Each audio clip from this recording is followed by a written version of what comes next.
I want to start out by saying that I am not anti-big oil or anti-Exxon. I'm one of those who believes that all this chatter around the country about exorbitant profits is all just basically BS.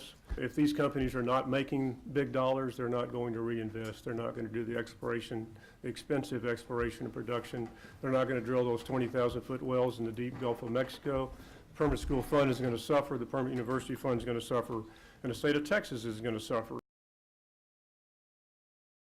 Good morning. My name is Shannon Ratliff. I'm here representing Exxon Mobil Corporation.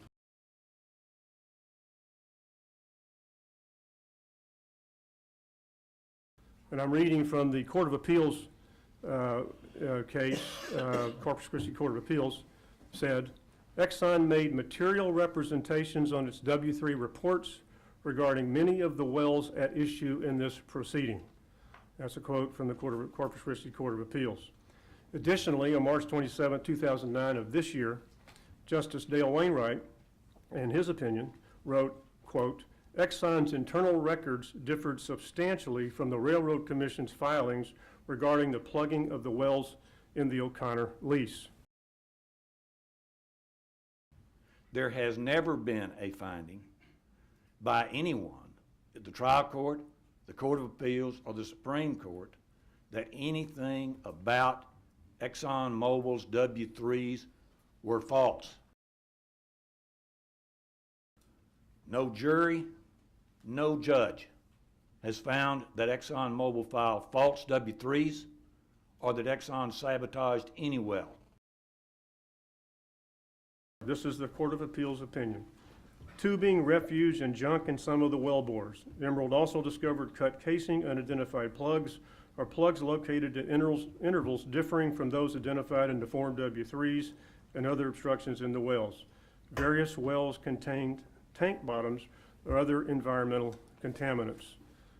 In the same opinion, the appeals court said, in the instant case, the record is replete with physical evidence pertaining to the intervener's injury. That is cut casing, shifted casing, refuse, and other junk in the well bores, and unexpected plugs and obstacles in the well bores. Experts testified the wells were damaged. It is undisputed that Exxon was the party responsible for the plugging and abandoning the wells in the field.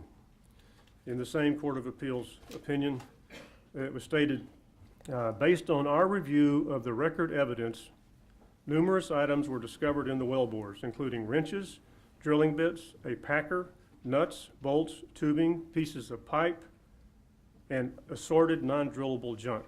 On at least one of these wells, buckets of debris were removed.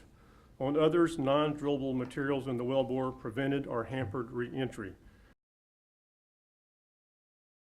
While the matter is still pending before the Supreme Court, a person with no knowledge of the facts simply gets up here and acts as a front man or a shill, attempting to use this commission to improperly influence the Supreme Court in acting on the motions for rehearing. I would submit to you that what you have here is a grandstand play by an interloper who has no interest. At trial, Exxon's witnesses did not dispute that, one, there was junk in the wells, two, Exxon was the only party who could have put the junk in the wells, and C, junk in the wells made re-entry difficult or impossible.